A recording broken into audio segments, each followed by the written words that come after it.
फिर त्रेता युग में हम आते हैं। त्रेता में अगेन वही हुआ, एक वृंदा करके एक थी जो बहुत बड़ी डेवोटी थी विष्णु की। देखिए वृंदा के जो पति थे वो असुर थे जलंधर, और वो बहुत पावरफुल हो गए थे, और जलंधर का जो सारा पावर था वो वृंदा की पवित्रता की वजह से था, वहां से उसको पावर मिलता था। तो उसने क्या किया, स्वर्ग को हरा दिया और सारे देवों को बाहर निकाल दिया। तो अब ये था कि अब लड़ाई होनी थी, लेकिन जलंधर को आप मार नहीं पाओगे क्योंकि उसकी तो सारी जो शक्ति है वृंदा की पवित्रता में है। तो क्या किया जाए?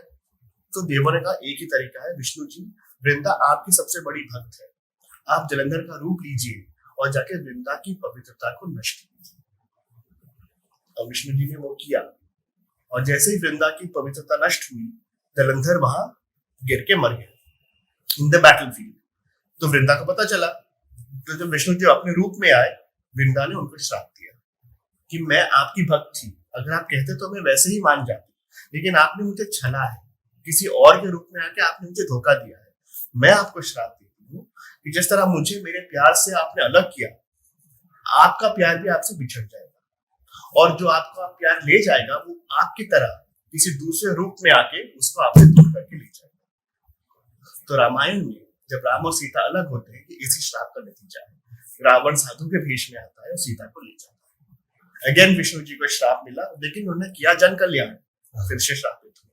और फिर आता है द्वापर युग, महाभारत में सारे 100 पुत्र मरे गांधारी के, विष्णु जी जो कृष्ण बन के आए उनके वजह से मरे।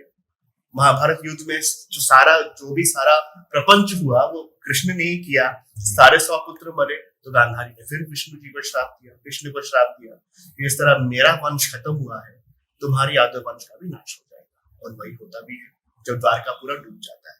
तो हर युग में विष्णु जी चाहे एज राम हो या एज कृष्ण हो, वो आते हैं, जन कल्याण करते हैं, और उस वजह से श्रापित भी होते हैं। तो वो मुझे बहुत बहुत इंटरेस्टिंग लगता है।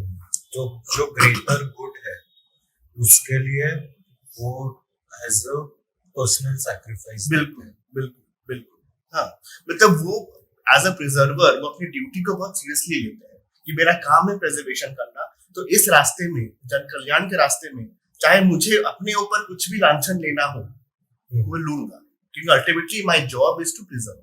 तो वो उसमें वो कभी भी मतलब डाइल्यूट नहीं करता।